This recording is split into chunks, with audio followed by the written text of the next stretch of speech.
A line of credit can be one of the best things that you can have access to as a business owner. If you use it strategically, you can use it to manage cash flow, to invest in growth, and avoid really costly mistakes. But a line of credit isn't cash flow, it's a tool. And like any tool, if you use it wrong, you might get hurt. I've seen so many businesses thrive with a well managed line of credit, but also I've seen others kind of sink under the weight of poor line of credit decisions when they're piling debt on top of debt. So, as we look at how to leverage a line of credit correctly, we want to leverage that for stability, for a growth, without creating a cash flow nightmare. So, what is a line of credit? What's it not? A line of credit is a revolving form of financing. So you borrow what you need, you pay it back, and then you borrow again. It is a short-term financing tool. This is not a long-term debt instrument, so it is not the same as a loan. Interest is only charged on the amount that you use. That's expected to be paid back in the short term. So it's not a piggy bank. Misuse of a line of credit can really lead to cash flow crunches, potential financial challenges as you navigate how to manage your cash appropriately. So, when are the right times to leverage a line of credit for growth, for sustainability?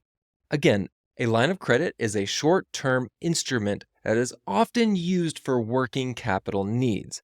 So, think about situations like your accounts receivable are delayed, or maybe you have seasonal fluctuations in your business, or maybe you're purchasing quarterly inventory ahead of a revenue spike that is coming. If you're a seasonal business, a line of credit can be a phenomenal tool, particularly as you move through selling season in November and December. You pull that line of credit in late summer, early fall, you purchase your inventory, you ship it out, and generate revenue in the selling season to then pay back the line of credit on that short-term basis. I wouldn't necessarily recommend utilizing a line of credit to cover payroll. However, when cash flow is temporarily tight, a line of credit can be used to fund payroll as well. One other element that you could consider with line of credit financing is going to be utilizing it for funding marketing initiatives. If you've got a big launch, a big marketing effort expected to generate a high degree of ROI, line of credit could be a great option for that. Now, when is it too risky? When is it a bad use of a line of credit to pull in order to utilize for your business? When we think about utilizing a line of credit to pay off other debt, that starts to create a debt spiral. We do not want to use that because ultimately the flexibility of the tool will also yield in a higher cost of capital with a higher interest rate relative to a long-term note. You do not want to use a line of credit to fund any long-term investments. Line of credits are short-term tools expected to be paid back on a short-term basis. If you're trying to use a line of credit to buy time and you don't have a clear repayment plan, it's probably not a wise decision to use a line of credit.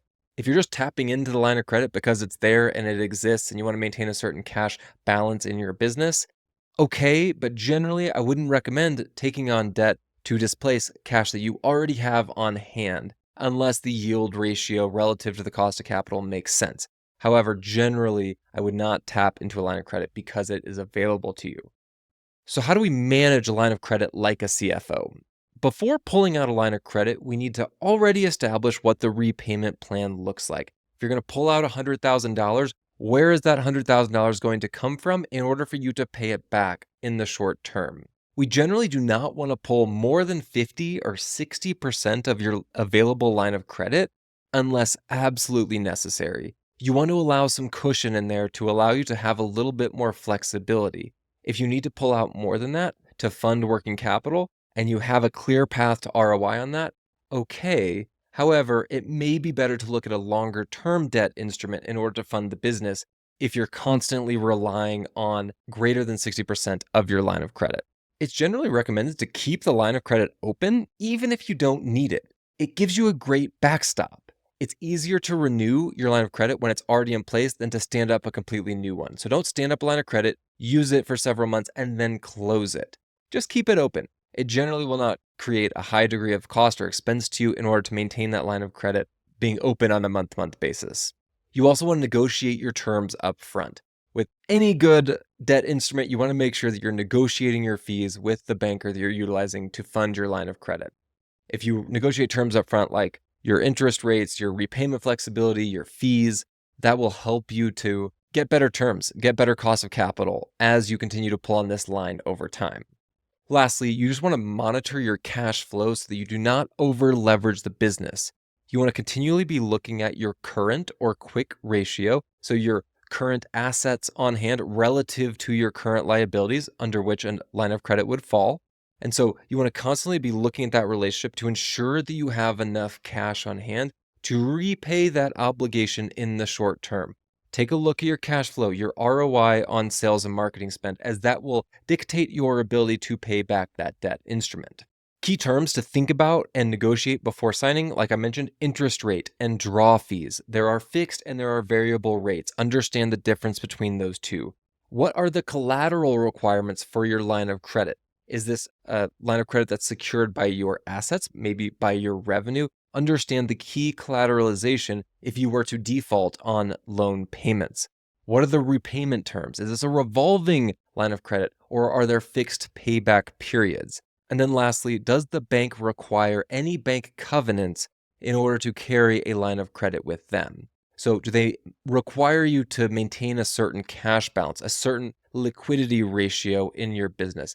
They may push reporting requirements onto you in order to fund that line of credit. So be thinking about the ancillary impact of signing these types of contracts that could have a ripple effect on your responsibilities moving forward beyond just accessing the capital. So final thoughts on this. If you're evaluating your current line of credit usage, are you using it strategically? Are you using it in a way that is funneling growth to your business and not just as a constant plug in the hole of your cash flow cycle? That may indicate other issues that need to be addressed beyond just line of credit.